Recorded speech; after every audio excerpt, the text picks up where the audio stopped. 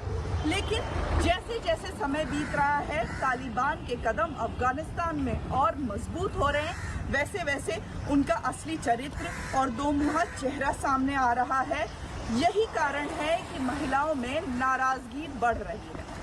एक तरफ महिलाएं अपनी असली आजादी की मांग करती दिखीं, तो दूसरी तरफ काबुल से एक अलग आवाज भी सुनाई पड़ने लगी। तालिबान के कब्जे के बाद अब काबुल की सड़कों पर सन्नाटा नजर आने लगा है और ज्यादातर दुकानदार। और इस वक्त की बड़ी खबर सामने आ रही है, तालिबान पर भारत का बयान सामने आया है। भारत अमेरिका की तालिबान पर नजर है, ये बयान सामने आया है भारत का। अब तालिबान को लेकर भारत के विदेश सचिव का बयान सामने आया है। लगातार वहां पर अब सरकार बनाने की खबरें सामने आ रही हैं अफगानिस्तान में, और हमारी नीति वेट एंड वॉच वाली है, ये विदेश मंत्रालय द्वारा बयान जारी किया गया है। तालिबान पर भारत का बयान सामने आया है, इस वक्त की बड़ी खबर, जहां पर यह कहा गया है कि भारत अमेरिका पर नजर है, और भारत के विदेश सचिव का ये बयान है जो हम आप तक पहुंचा रहे हैं। नीरज हमारे साथ फोन लाइन पर जुड़ गए हैं। नीरज, और क्या कुछ कहा गया है इस बयान में? शिवानी, देखिए 3 दिन की यात्रा पे विदेश सचिव हर्ष श्रृंगला गए थे अमेरिका और वॉशिंगटन डीसी में। जब उन्होंने यात्रा की समाप्ति की उस दौरान कुछ पत्रकारों से बातचीत में उन्होंने कहा है कि तालिबान पर भारत और अमेरिका दोनों की नजर है और दोनों इस बात का ध्यान रखेंगे कि कैसे वो एक्शन ले रहा है तालिबान के मसले पर। दूसरी महत्वपूर्ण बात है कि ऐसे में जबकि आज काबुल में इस बात की संभावना है कि तालिबान सरकार की घोषणा होगी, उस बीच विदेश सचिव ने भारत का पक्ष रखते हुए कहा है कि तालिबान से अभी भारत की जोरदार बातचीत नहीं हुई है और संपर्क भी बहुत ज्यादा नहीं हुआ है, लेकिन अभी तक का जो संपर्क है वो सीमित है। लेकिन एक महत्वपूर्ण बात उन्होंने ऐड किया है कि जो अब तक तालिबान से बातचीत हुई है जितनी भी, उससे ये महसूस होता है कि मसलों को हल करने में तालिबान जो है वो तर्कशील होगा। यानी पिछला तालिबान जो है वो पिछली बार जो तालिबान था वो मौजूदा तालिबान अलग है, पिछली बार से थोड़ा अलग होगा, एक संकेत दिया है।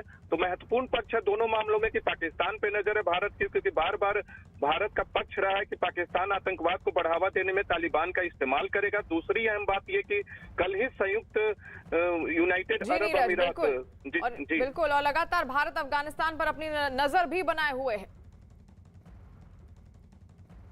Our engagement with them has been limited, and